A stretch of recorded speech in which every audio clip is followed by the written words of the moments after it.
On va parler de 3 gros sujets. Globalement, on va se présenter rapidement avec Marine. On va parler déjà d'une notion de paradoxe du retour sur investissement. On n'est pas les premiers à vous dire ça. C'est un terme que vous avez déjà entendu énormément de fois, que vous devez défendre en interne, etc. On va mettre du contexte. Ensuite, on va parler P&L, Profits and Loss, compte de résultats. Ça va être la partie un peu moins sexy, mais ça va être sympa quand même. Ouais, mais vous en avez besoin. Et ensuite, on va parler, idéalement, on va garder un peu de temps pour des questions.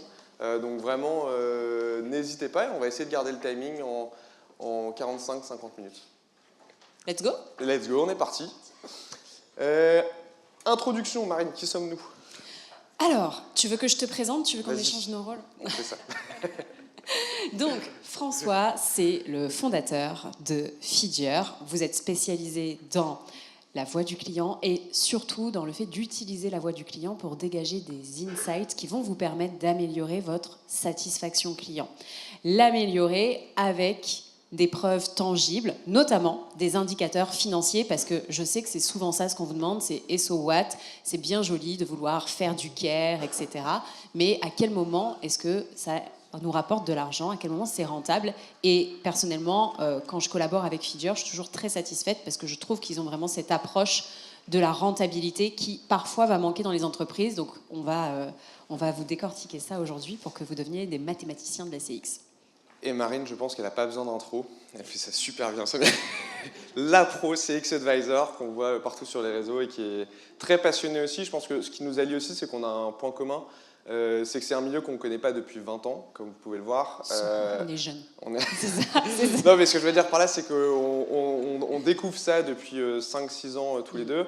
Et ce qui nous passionne, c'est vraiment, c'est un peu la slide d'après, c'est l'impact que ça a. Et le fait qu'en fait tous les parcours clients vont changer. Aujourd'hui, vous avez l'IA, tout le monde en parle. Vous avez aussi le réchauffement climatique, on en parle un peu moins, mais ça change aussi tous les parcours de la plupart des entreprises.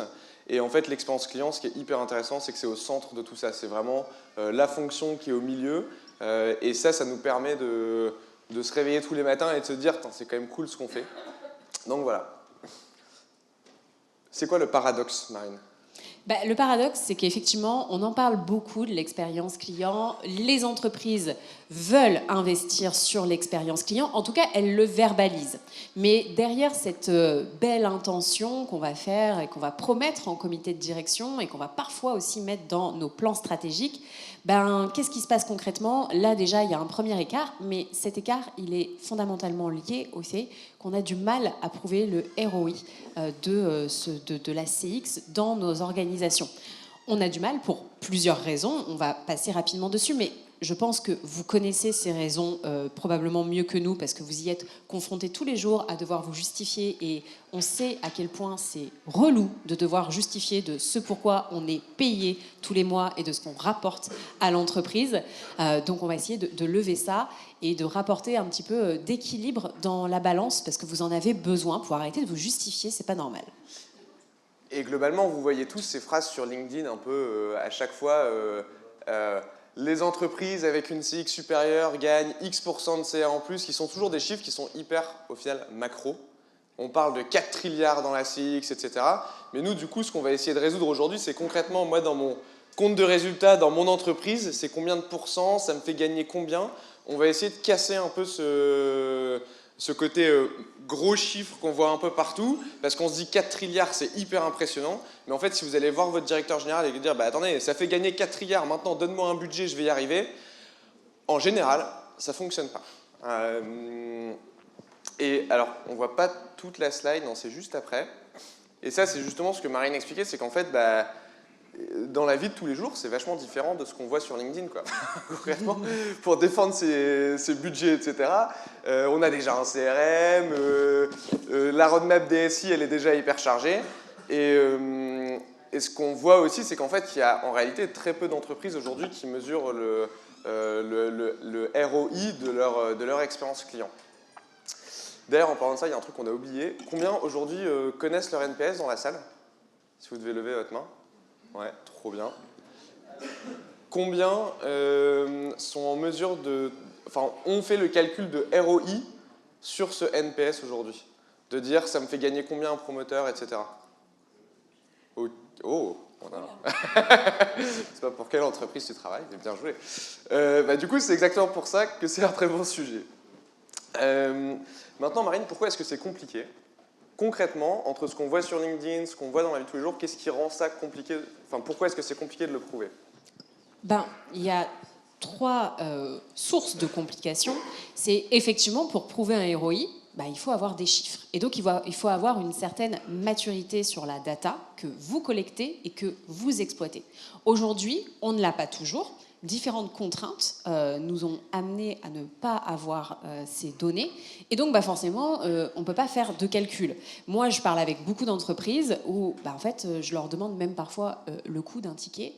Il y en a qui ne peuvent pas me répondre. Donc, c'est pas forcément la partie la plus sexy de notre métier, mais pour autant, on en a besoin. Moi, je suis entrepreneur, je vous assure, faire ma compta, ça m'emmerde. Mais j'en ai besoin, jusqu'à preuve du contraire. Donc, il faut y aller, et je pense que c'est la même discipline qu'il faut s'instaurer quand on est en charge de l'expérience client dans nos entreprises. Il y a un deuxième point, c'est la maturité au niveau... On va détailler un peu ces éléments juste après, parce que c'est hyper important, parce qu'en fait, ce qu'on va vous montrer, si vous n'êtes pas bon dedans, ça ne marche pas, en fait. La réalité, c'est que vous ne pouvez pas le faire. Du coup, on va déjà expliquer on a besoin de... Quels sont les différents niveaux qui vont rendre ça possible. Le deuxième, c'est la transversalité. Globalement, c'est quel est l'impact de ma fonction CX dans mon entreprise. Est-ce que c'est juste lié à la relation client? Est-ce que c'est transverse? On va en reparler juste après. Et ça, on voit vraiment des niveaux de maturité qui sont très différents en fonction des entreprises. Est-ce que je suis solo ou est-ce que ma voix, elle exactement. est portée au travers de toutes les directions et même au niveau du comité de direction, enfin du comité de direction jusqu'à la partie opérationnelle finalement. Est-ce que la CX transpire dans ma boîte? Et la troisième, c'est les incentives. Et ouais, en fait, on en a tous besoin. On est des grands gamins et on a besoin d'avoir des carottes. Et parfois, ces carottes, elles ne sont pas présentes dans nos entreprises. Pour autant, elles sont extrêmement structurantes, surtout quand on amorce des projets de transformation. Au début, c'est toujours sympa. Et alors, il y a différentes façons de faire des incentives, mais pour moi, ça reste structurant. Et pareil, ça doit transpirer sur toutes les strates de votre entreprise. Vous n'êtes pas les seuls dans vos fiches de poste à devoir finalement être incentivés sur l'amélioration du NPS et des différents indicateurs bien plus opérationnels qui sont liés à votre métier. On va rentrer un peu plus dans le détail. Allez, premier niveau, maturité data obligatoire. Sur juste le revenu. On voit un peu trois niveaux. On va voir des entreprises qui vont connaître, peut-être pour les photos, vous allez voir, après il y a des animations, ça va être plus rapide quand vous aurez toute la slide, sinon vous allez prendre 3 photos à chaque fois. Il y a des entreprises qui ne savent pas vous dire concrètement quel est mon panier moyen. Et qui vont le faire une fois de temps en temps, et ça va être de manière très ad hoc. Ça, c'est un peu ce qu'on appelle le niveau 1. Le niveau 2, c'est j'ai mon panier moyen par client, par segment, et j'arrive à dire en fonction de mon client premium, pas mon client premium, combien il dépense par business line, etc. Et, oula, il faut que je revienne en arrière. Et le niveau 3, c'est je connais mon coût d'acquisition, je connais mon lifetime value, et j'arrive à faire le lien entre mon client et mon revenu. Vous avez un CRM, vous êtes niveau 3, clairement. Mais il y a des entreprises qui n'ont pas forcément de CRM encore aujourd'hui. Ou qui sont dans des milieux où c'est beaucoup plus compliqué. Vous prenez un réseau de transport, c'est pas si simple. Niveau 2, deuxième niveau sur les irritants. Effectivement, sur la partie data, en fait, soit vous êtes en mesure de la collecter, mais de manière ad hoc, un peu ponctuelle, soit vous êtes en mesure, niveau 2, d'avoir, ce que je disais tout à l'heure, le coût moyen de traitement. Déjà, on est un peu plus confort. Et puis après, est-ce qu'on peut avoir le coût de résolution? Finalement, l'objectif à chaque fois, ça va être d'aller deep dive dans l'indicateur pour en extraire la donnée qui nous intéresse et qui va nous permettre de calculer ce fameux ROI. Exactement. Dernier niveau, CX. Concrètement, si vous faites des enquêtes une fois de temps en temps, vous êtes niveau 1. Si vous avez des enquêtes à chaud par segment type NPS, vous êtes niveau 2. Les niveaux 3, si vous avez une vision qui est vraiment par parcours, vous avez vos indicateurs, vous les connaissez. Ce qu'on va vous montrer par la suite sur la partie ROI, la réalité, c'est que vous avez besoin d'être niveau 3, sinon ça ne marche pas. Enfin, c'est beaucoup plus compliqué.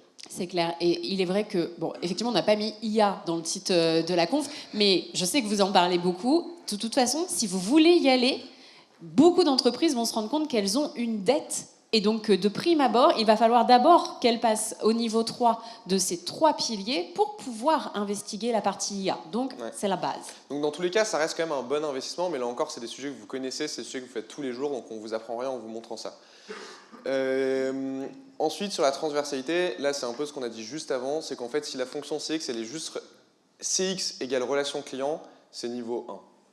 Le niveau 2, c'est j'ai un lien avec mon marketing, j'ai un lien avec mon commerce, j'ai un lien, je suis une fonction transverse, je suis plutôt là pour faire de la transformation avec la casquette de l'expérience client et je représente mon client dans l'entreprise. Ça, c'est ce qu'on voit beaucoup. Et mon niveau 3, c'est l'expérience client qui est en lien direct avec le CODIR, qui est en lien direct avec le CFO. Et c'est là où, évidemment, les entreprises sont beaucoup plus matures parce que l'action va beaucoup plus rapidement aussi. Ensuite, sur les incentives. Sur les incentives, il y a différentes façons, effectivement, d'incentiver son entreprise. Bon, il y a les équipes support, on se dit c'est elles qui le font, donc autant leur mettre des jolies carottes. Mais après, il va falloir que ça transpire encore une fois dans l'organisation. Donc l'idée, c'est de se dire quels sont les incentives qui existent niveau 2 entre la partie expérience collaborateur et expérience client. Et puis enfin, niveau 3, j'ai même ma direction qui est incentivée sur la satisfaction client, sur l'amélioration des indicateurs que moi, en tant que direction de l'expérience et de la relation client, je gère. Et ça, nos amis américains, ils sont super bons. Il y a énormément de grosses boîtes du S&P 500 où en fait les CEO vont être incentivés sur le score NPS. Enfin, ça fait partie de leur bonus. Et ça, c'est un peu la partie finale. Juste avant qu'on avance, qui se mettrait niveau 3 dans la salle sur tous ces éléments? Est-ce qu'il y en a qui se disent on est super fort là-dessus? Il y a une main. Il y a une main. Bien joué. Bon, il y a encore un peu de boulot du coup. Ok, maintenant concrètement, comment est-ce qu'on va faire? Exploration du PNL. Le but là, ça va pas être de vous faire... Ouais, c'est ça. Il va y avoir un petit monologue, etc. Mais le but, c'est on va quand même essayer de rentrer dans le détail. On a pris une entreprise que tout le monde connaît et on a fait exprès de prendre quelque chose qui est complexe. C'est si on arrive à le faire pour eux, normalement, c'est quand même relativement plus simple. Et un point qui est important, c'est tout ce qu'on va vous montrer, c'est de la donnée publique, parce que c'est une entreprise qui est en bourse. Du coup, ils émettent leur compte de résultats de manière publique. Et du coup, tous les chiffres, toutes les données qu'on va vous montrer, c'est public. Vous, en interne, tout le monde a levé sa main quand vous connaissez le NPS. Nous, on ne connaît pas le NPS de cette entreprise-là. Du coup, mon point, c'est que ce qu'on va vous montrer, c'est un peu la version difficile. Et on va vous montrer que c'est possible. Dans votre cas, si vous connaissez votre NPS, si vous connaissez votre panier moyen par client, si vous êtes en mesure de faire ces liens-là, c'est beaucoup plus facile et vous n'allez pas avoir à faire les hypothèses qu'on va faire là. Le point aussi, c'est que la présentation, on va vous l'envoyer après, on verra avec Florian et avec les équipes de Marine, mais comme ça, vous pouvez les retrouver. On va vous présenter aussi des petits outils qu'on a fait qui permettent de faciliter ça. Toujours clair? C'est bon pour vous? Allez, on attaque. Vous pensez que c'est quelle entreprise? Ça s'appelle un graphique de Stanley, je ne sais pas si vous avez déjà vu ça. C'est on voit concrètement où est-ce que l'argent rentre, où est-ce que l'argent sort. Et vous ne le retrouverez pas en ligne parce qu'on l'a fait nous-mêmes. En se basant sur leur compte de résultats. ADP, bien joué, c'est le CADP.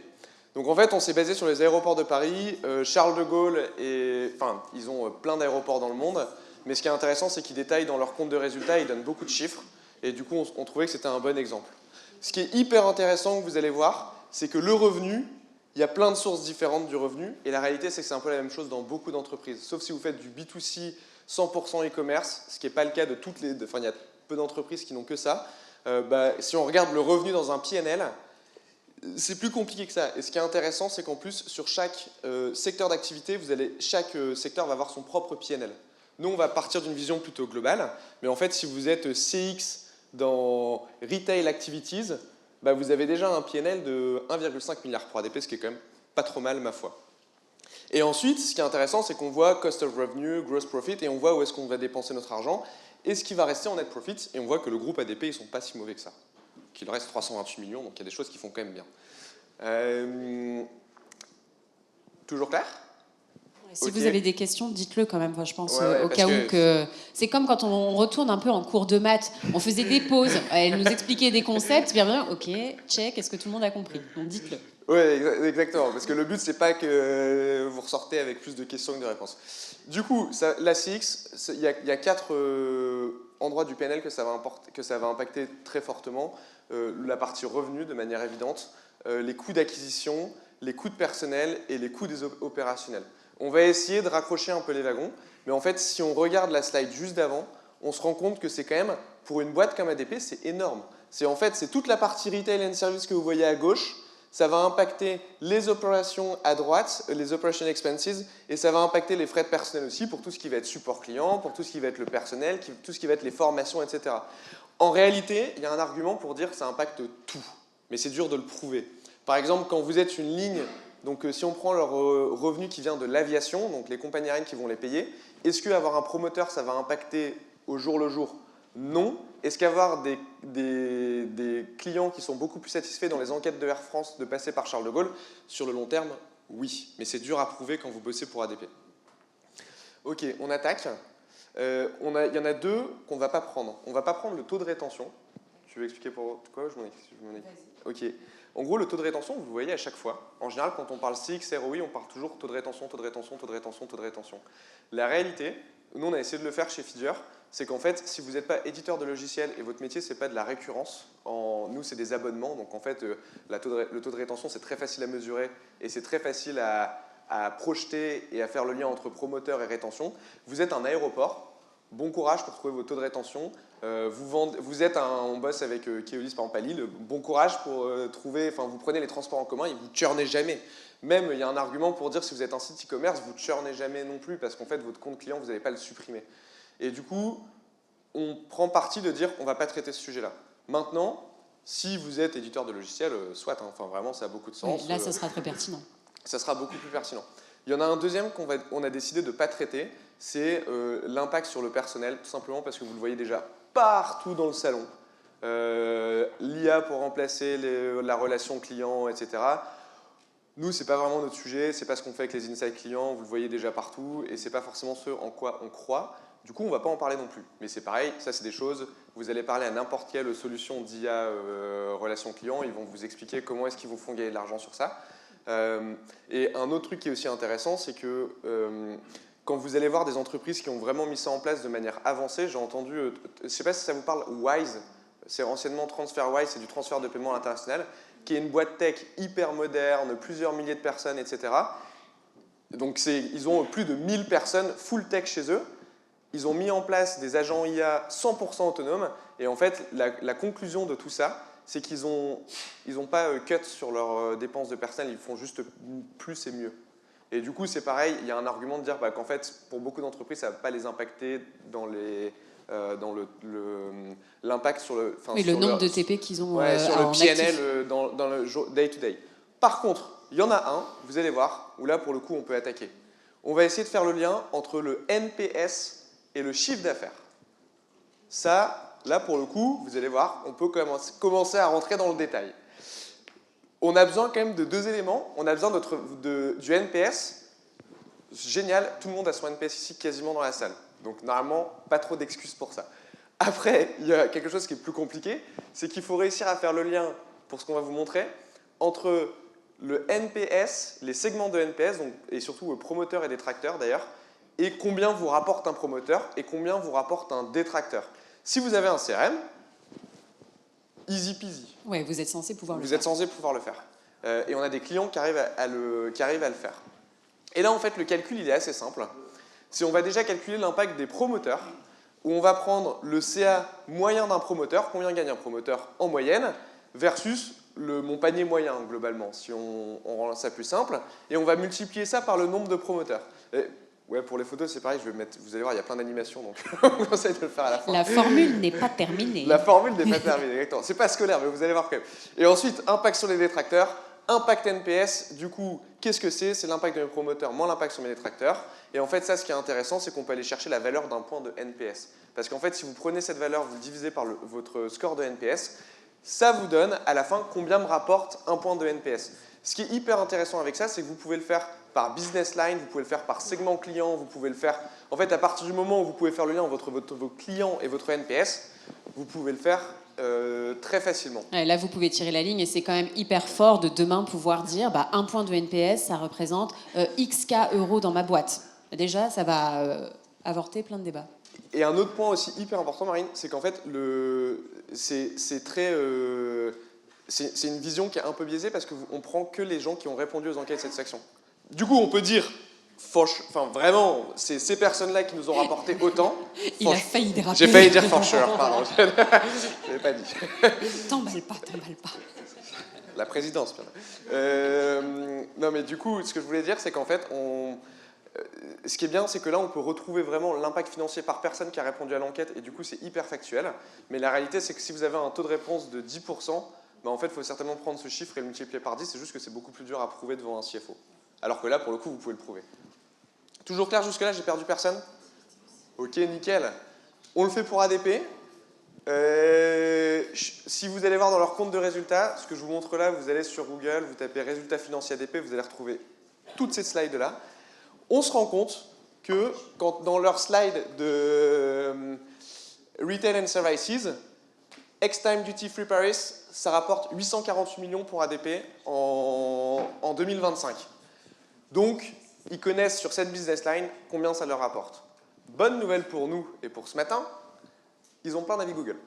Du coup, on peut retrouver globalement quelle est leur satisfaction.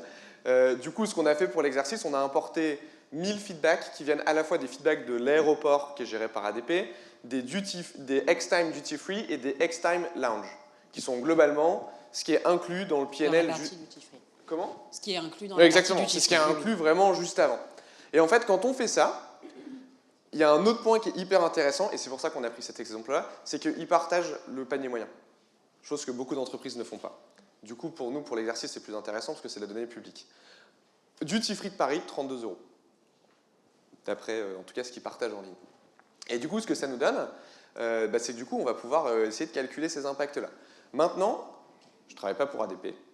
On ne travaille pas avec ADP non plus, mais on travaille avec d'autres aéroports. Donc, on connaît un peu leur business model et ce qui est important pour eux. On a fait quelques hypothèses. D'accord ? Ces hypothèses, si vous connaissez votre NPS, et que vous avez les réponses juste avant, vous n'avez pas besoin d'hypothèses. Moi, c'est des hypothèses parce que, là encore, le but, c'est pas de vous partager de la donnée secrète, d'ailleurs, qu'on n'a pas. Hypothèse numéro 1, NPS de 51. Je ne l'ai pas inventé, on a pris les avis Google. J'espère que la FRC ne m'en voudra pas pour ce blasphème, mais je l'ai multiplié pour avoir un NPS, globalement. Il ne faut pas faire ça dans la vie de tous les jours, d'accord ? Mais ça donne quand même un indicateur de la satisfaction en se basant sur les avis Google. Ensuite, on a fait deux autres hypothèses. Un promoteur consomme 25% de plus, un détracteur consomme 25% de moins. En réalité, ce qu'on voit chez nos clients, c'est que c'est beaucoup plus. Là, on a pris quelque chose d'assez... pessimiste ? Ouais, d'assez pessimiste. Mais en fait, sur des montants de 32 €, ça va carrément, parce qu'en fait, ça veut dire qu'un promoteur dépenserait 40 €, un détracteur en dépenserait 24, c'est pas fou. Enfin, il n'y a pas un écart de malade et ça pourrait se défendre. Et la quatrième hypothèse, c'est qu'on arrive à capter 500 000 signaux pour ADP, qui je crois c'est l'aéroport de Paris, c'est 60 millions de voyageurs, quelque chose comme ça, si je ne me plante pas.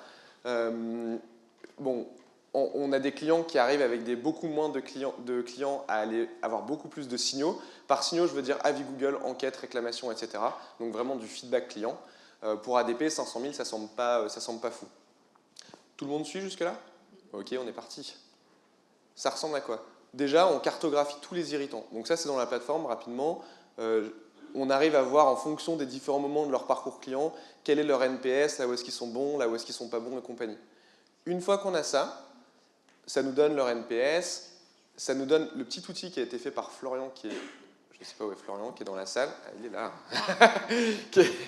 qui a réussi en fait à nous faire un petit outil, on met toutes les variables, on vous le partagera, vous mettez votre CA moyen par promoteur, CA moyen par détracteur, c'est un outil gratuit, vous mettez combien de personnes ont répondu, et en fait ça va vous calculer la valeur, en fait ça va vous faire la formule en live. Une fois qu'on a ça, si on prend l'exemple pour ADP, on voit que globalement, s'ils ont un NPS de 50, c'est qu'il y a 300 000 promoteurs, c'est qu'il y a 50 000 détracteurs, et du coup on arrive à voir que en fait, l'impact NPS, en tout cas de cette business line, en se basant sur ces feedbacks, c'est 2 400 000, ce qui ne semble pas délirant, et qu'ensuite l'impact détracteur, c'est que ça leur coûte aujourd'hui en revenus qu'ils ne prennent pas 400 000 €. Et du coup, ce que ça nous donne, c'est un point de NPS, alors j'ai arrondi le 50 à 51, mais à 40 000 €. Et en fait, ça se défend. Enfin, c'est pas un chiffre, on sort pas, si on revient par rapport au chiffre vraiment macro de 4 trilliards, Si on dit, OK, si on améliore le point de NPS, on arrive à gagner 40 000 € de revenus supplémentaires.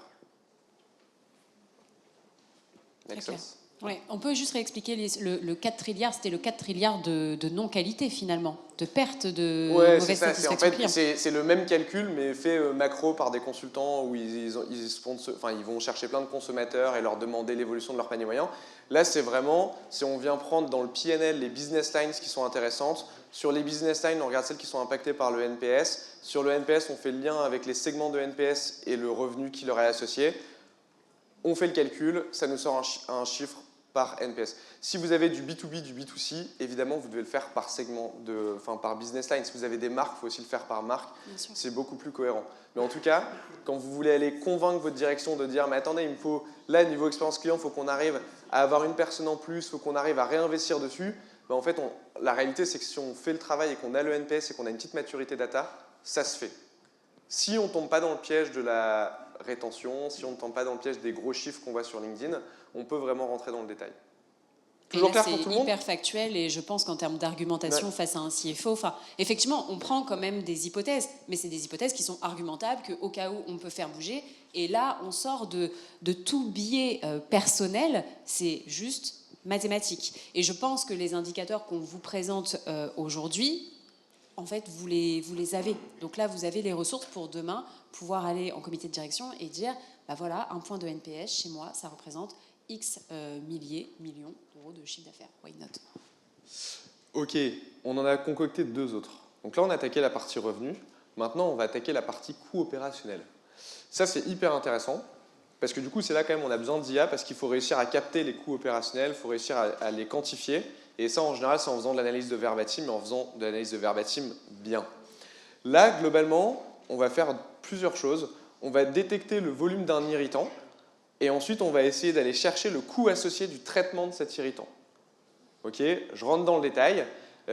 Si je suis ADP et que... non, je vais prendre plutôt un cas client, c'est plus intéressant. Je suis un réseau de transport, j'ai une machine de carte bleue qui ne fonctionne pas dans une de mes bornes.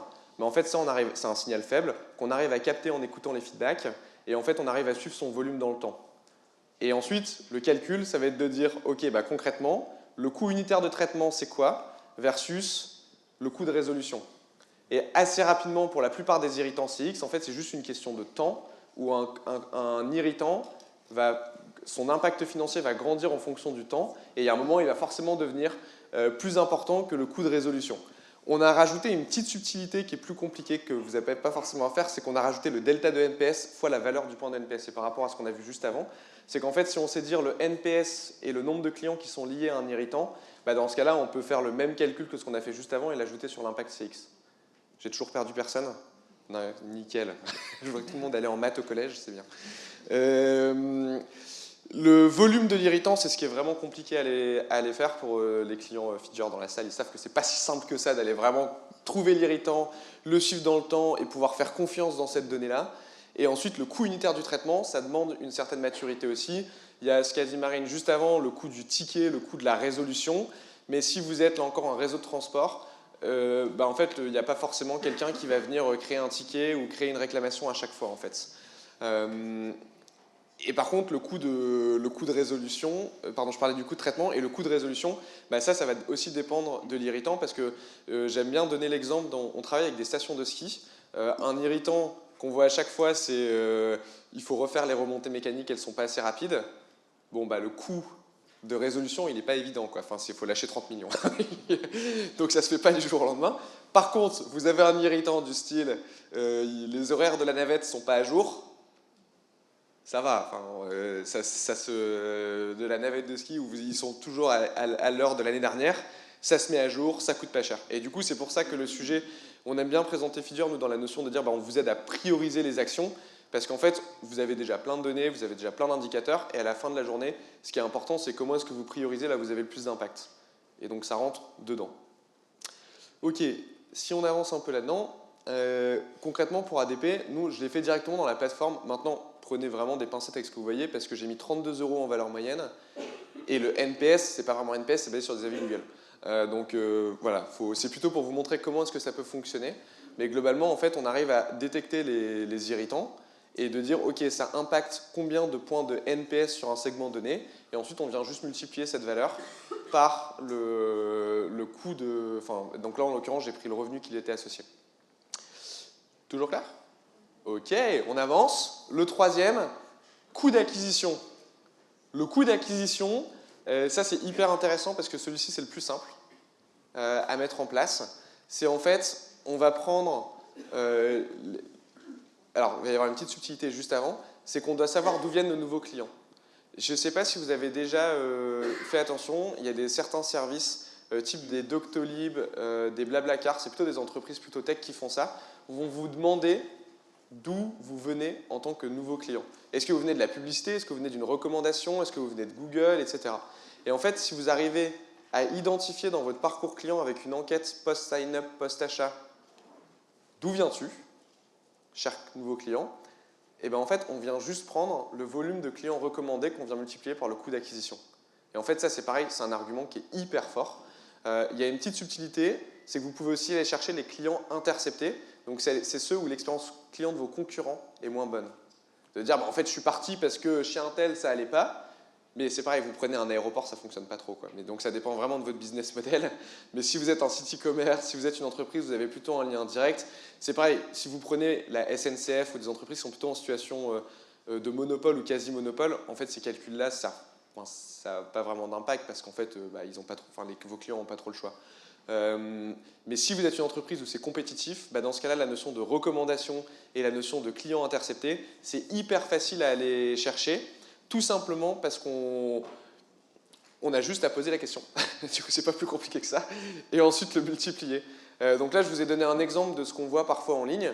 Mais globalement, on a plusieurs options. Et en fait, on va dire, ok, si j'ai mon coût d'acquisition qui est de 48 € et que j'ai 12 500 personnes qui ont répondu à ça, je sais que mon impact NPS, si on ne parle pas juste de revenus moyens supplémentaires par promoteur, mais de combien un promoteur m'a ramené, on rappelle l'indicateur d'NPS, c'est quand même le but, c'est pas juste de la satisfaction, c'est de la recommandation. Donc le but c'est de recommander, donc c'est qu'on est censé avoir des clients en plus qui arrivent, et en fait ça permet de le faire factuellement. Donc c'est pareil, on le voit aujourd'hui honnêtement très peu dans les entreprises en France, et ça coûte pas cher. C'est une enquête à chaud, quoi. Donc ça se fait. Ouais, c'est facilement intégrable dans ce que vous avez aujourd'hui finalement. On est vraiment sur un quick win. Donc trois méthodes de calcul pour demain aller argumenter auprès de votre comité de direction de manière concrète. Question-réponse. On vous a fait des petits outils qu'on va vous montrer juste après. Of course, parce que du coup, effectivement, vous avez tous pris en photo les formules, mais heureusement, Flo nous a préparé la version interactive, donc pas de panique, vous allez pouvoir l'utiliser et vous simplifier la vie. Ouais, nous, c'est un truc qu'on va mettre dans la plateforme côté feature. À chaque fois, on a un an d'écart entre ce qu'on dit au All for Customers et ensuite, on a fait les signaux faibles l'année dernière. Maintenant, on parle de ROI. Aujourd'hui, on le fait dans les calculs des irritants, etc. Mais on veut intégrer le calcul du point de NPS directement dans la plateforme. Je pense que le lien qu'a fait Florent, on vous demande votre email. Toutes les données qui sont dedans, il n'y a rien qui est sauvegardé. Il n'y a pas de base de données derrière. Donc, en fait, vous pouvez mettre ce que vous voulez. Nous, on ne le traque pas. C'est un outil qui a été fait par Florent sur Lovable, pour ceux qui connaissent un peu. Donc n'hésitez pas, et nous un jour ça sera dans la plateforme. Et au niveau action plan d'action, ouais. Pareil, on vous a concocté, toujours avec Flo, super team. L'idée c'était de pouvoir vous donner accès à la génération de plans d'action sur la base de vos verbatim. Donc on a créé un mini feeder, moi j'aime bien l'appeler comme ça, c'est dans une box, ouais, c'est vrai. Voilà, exactement. Où vous allez pouvoir importer plusieurs centaines de verbatim et ça va vous générer votre plan d'action en live. Ça refait un peu une version par rapport à ce que vous avez vu juste avant. Ça va refaire... la cartographie du parcours client. Précédemment, c'était la slide d'avant, je crois. Mais globalement, ça vous fait un petit environnement. Donc voilà, c'est tout pour nous. Merci. On est au stand de C73. Marine, elle est au salon toute la journée avec des super clients et un super parcours. Est-ce que vous avez des questions? Yes, question. Tu veux que je vienne? Je pense qu'ils en ont beaucoup des questions. Cool. On a un peu l'impression que vous êtes parti du principe que les promoteurs avaient un chiffre d'affaires obligatoirement plus élevé qu'un détracteur, mais on peut aussi avoir le contraire. J'ai l'exemple d'une entreprise de bricolage qui vend du matériel de bricolage en France et qui voulait se lancer dans les cuisines aménagées.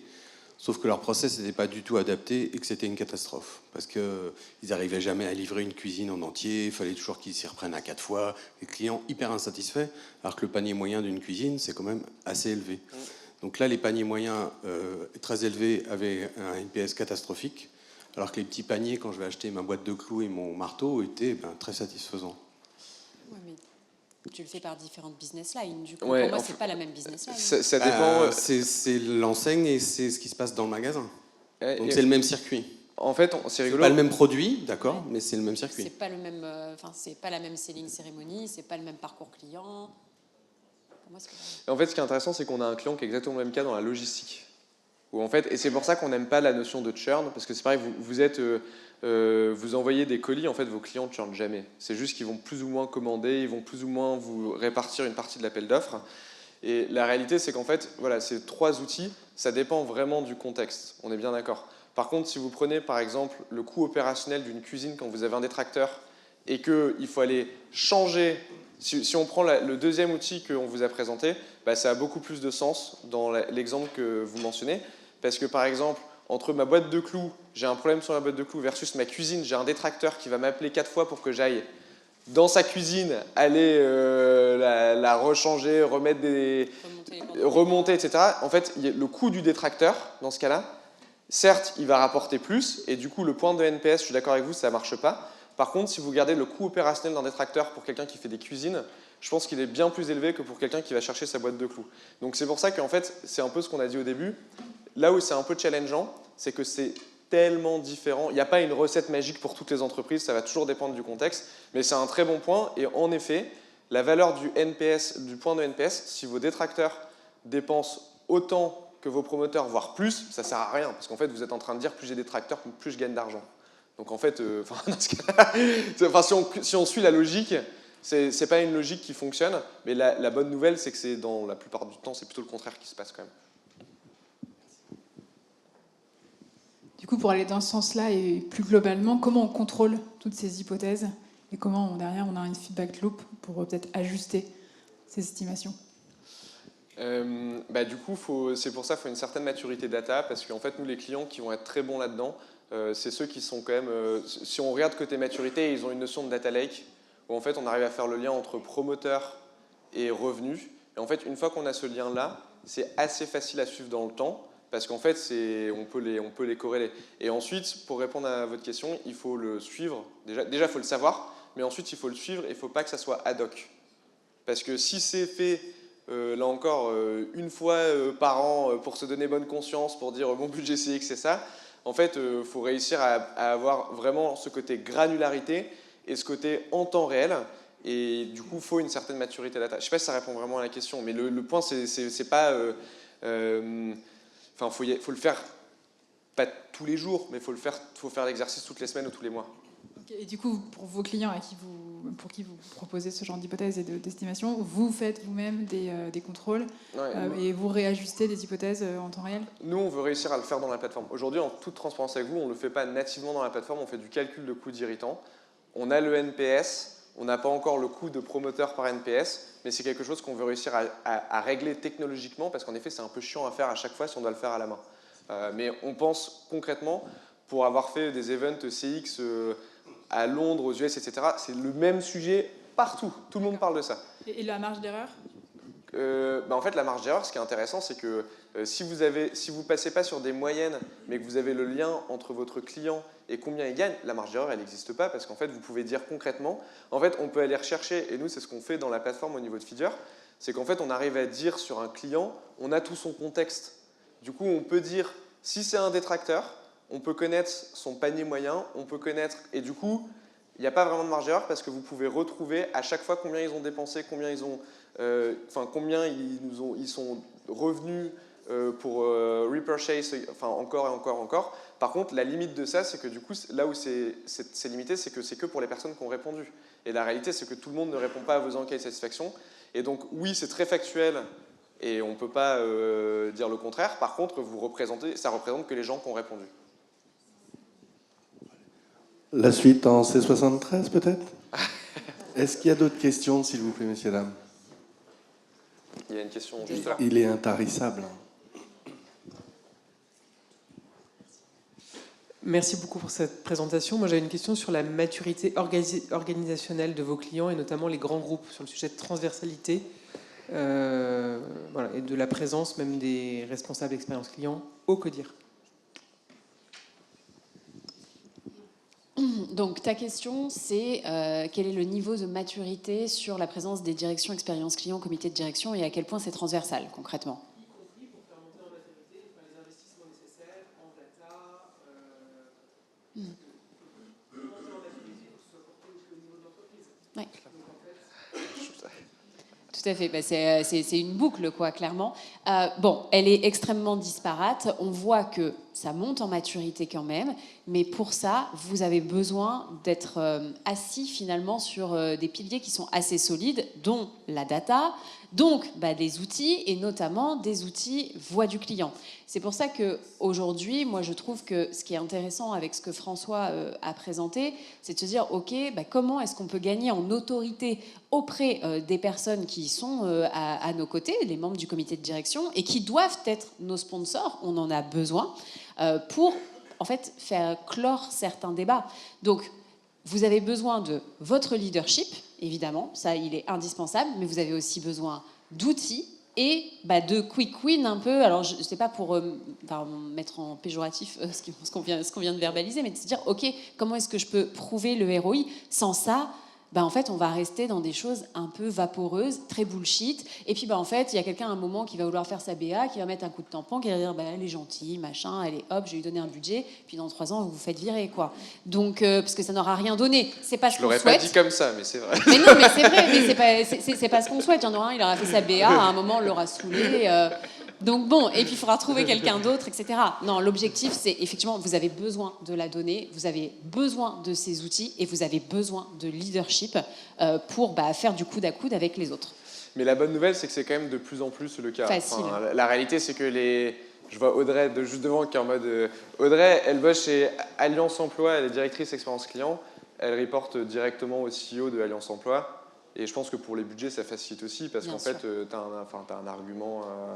Et maintenant, et on voit ça dans des très grandes entreprises, comme on voit ça dans des entreprises qui sont beaucoup plus petites. Et c'est vraiment, je pense qu'à la fin de la journée, ça dépend de la maturité du DG, parce que c'est lui qui va choisir qui est dans son CODIR. Donc ça dépend forcément de ça. Mais nous, ce qu'on essaye de prouver aussi, c'est de dire, en fait, si vous avez un DG ou une direction qui est revenu, bah, j'ai envie de vous dire, génial, on va leur prouver ensemble que ça va rapporter de l'argent et que derrière, en fait, un CISAT, un CES, etc., c'est des indicateurs qui peuvent être un peu bullshit quand on n'est pas dedans, mais en fait la réalité c'est qu'on peut quand même faire les... Enfin, si on a cette petite maturité data, on arrive quand même à faire les liens, mais il faut prendre le temps de le faire. Il faut hacker leur cerveau en fait, et c'est vrai que leur cerveau ne fonctionne pas de la même façon que le nôtre et ne se base pas sur les mêmes indicateurs que nous. Donc c'est comment est-ce qu'on décortique les indicateurs que nous on utilise au quotidien pour qu'ils trouvent écho dans leur petite tête. Est-ce qu'il y a d'autres questions pour Marine et François qui n'attendent que ça? Non. Sinon, c'est en C73 que vous allez les retrouver pour poursuivre. Non? Ok, bah merci beaucoup en tout cas pour votre Merci attention. à tous.